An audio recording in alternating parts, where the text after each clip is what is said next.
Hi, it's Leslie Meredith with Breakbulk Events and Media, and I have Davila here with me from UTC Overseas, and she has just come from our panel at Breakbulk Europe on, let's see, tariffs, trade, and what's next. Yeah. So, big topic, and what I understand is that she is our resident expert. So I'm excited to hear all about this. So let's start with tariffs. How can you frame that for people in the industry? Well, that's the question of the day, right? Since April the 2nd, Liberation. Liberation Day. I was in Washington D.C., believe it or not, at the day that it all happened. But tariffs it's tricky. I think everybody, during the 2019 COVID, everybody learned what supply chain was, right? Exactly. So Even now, my children were yes. talking about supply chain. So now the word of the day is tariffs, right? I don't know that many individuals even thought about tariffs prior to April 2nd in reality. So it's national news, right? It's a very open, uncertain topic because lots of things are changing on a day-to-day basis. So in our industry and for our clients, it's a tough word because you can't fix on the present, and you have a hard time identifying for the future, right? Because you don't know what tariffs are because of the volatility of what's going on with the different tariffs. And it's not just the U.S., it's UK, it's China, because you have the reciprocal, going back and forth and changing. So it really does affect globally what we're doing. The word tariff is affecting everybody. Absolutely. And I think it was surprising to many people that um, the tariffs imposed on Canada and Mexico as well. I can't answer. I mean, I was surprised also because during the COVID times, we all wanted to do nearshoring, and I think Yes. there's a lot of activity because of the nearshoring, right? So there are lots of businesses came up in Mexico, lots of business, So with the tariffs coming back on that, I think I think that the president's main focus was mainly on curbing the cartel and the entry of. Yes. So I think he used that as a tool.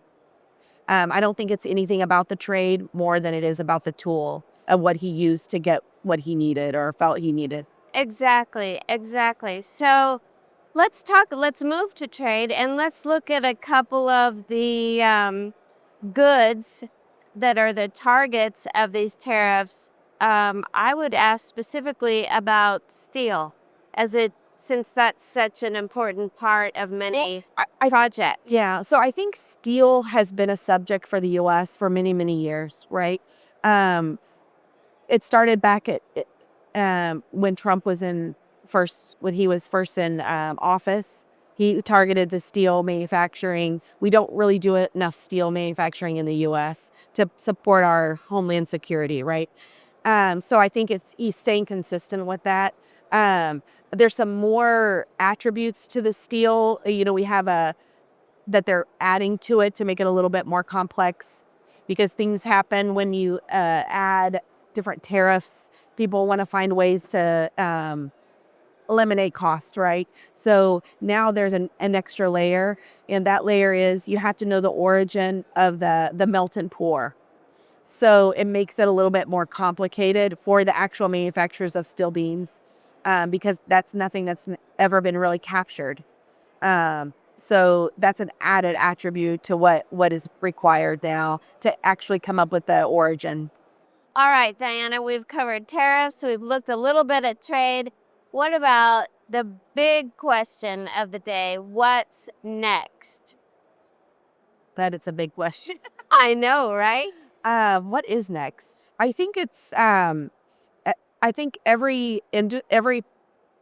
partner within the industry is going to be looking on planning, how to better plan for the future or what expectations to have.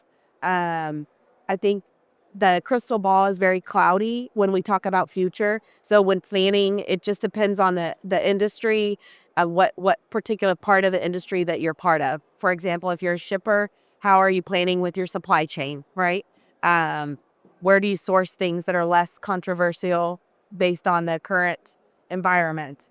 What are the lead times? How are you, the 5 and 10-year plan, I think that a lot of it companies had previously have changed. So they're doing a lot of planning around that. Because we talked about tariffs, but there's a lot of things also, with there's a UTSR, which is the Section 301 and with the vessel. Yes. And maybe you've had a conversation about that, but that's also changing the supply chain, how the carriers are sourcing what they need, right? So every part of the industry will be creating a new plan. I think that's what's next. And that's not a bad thing. Yeah, I don't think so either. New challenges.